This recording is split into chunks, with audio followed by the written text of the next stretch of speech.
મુંબઈમાં સલમાન ખાનના ઘરની બહાર ફાયરિંગનો મામલો સામે આવ્યો છે, જ્યાં મુંબઈ ક્રાઇમ બ્રાન્ચના સુરત શહેરમાં ધામા જોવા મળ્યા. એન્કાઉન્ટર સ્પેશિયાલિસ્ટ દયા નાયક સુરત શહેરમાં પહોંચ્યા હતા. આરોપીઓ દ્વારા રિવોલ્વર સુરત તાપી નદીમાં ફેંકી હતી. તે તપાસમાં ક્રાઇમ બ્રાન્ચની ટીમ પણ સુરત પહોંચી હતી. આરોપીઓ કેવી રીતે તાપી નદીમાં રિવોલ્વર ફેંકી તે પણ તપાસનો વિષય છે. હાલ અલગ અલગ ટીમો દ્વારા ચેકિંગ કરવામાં આવી રહ્યું છે.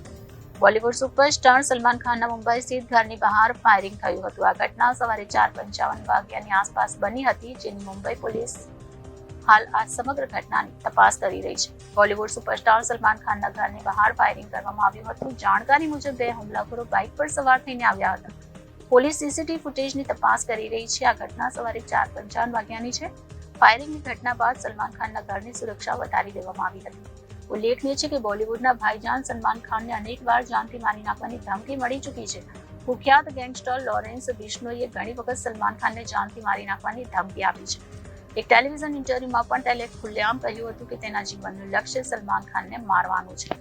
તેણે અભિનેતા ગાયક ગિપ્પી ગ્રેવાલના કેનેડા ખાતેના નિવાસસ્થાન પર પણ હુમલો કર્યો હતો અને કહ્યું હતું કે સલમાન ખાન સાથેના નજીકના સંબંધના કારણે એના પર હુમલો થયો હતો.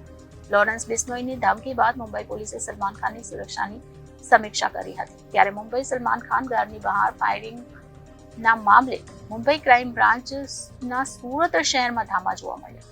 એન્કાઉન્ટર સ્પેશિયાલિસ્ટ દયા નાયક સુરત શહેરમાં આવી પહોંચ્યા હતા અને આરોપીઓ દ્વારા રિવોલ્વર સુરતની તાપી નદીમાં ફેંકી હતી. તે તપાસમાં ક્રાઇમ બ્રાન્ચની ટીમ સુરત પહોંચી હતી. આરોપીઓ કેવી રીતે તાપી નદીમાં રિવોલ્વર ફેંકી તે પણ એક તપાસનો વિષય છે. હાલ અલગ અલગ ટીમો દ્વારા ચેકિંગ કરવામાં આવી રહ્યું છે. Reporter Arvind Rathod, Janadesh News, Surat.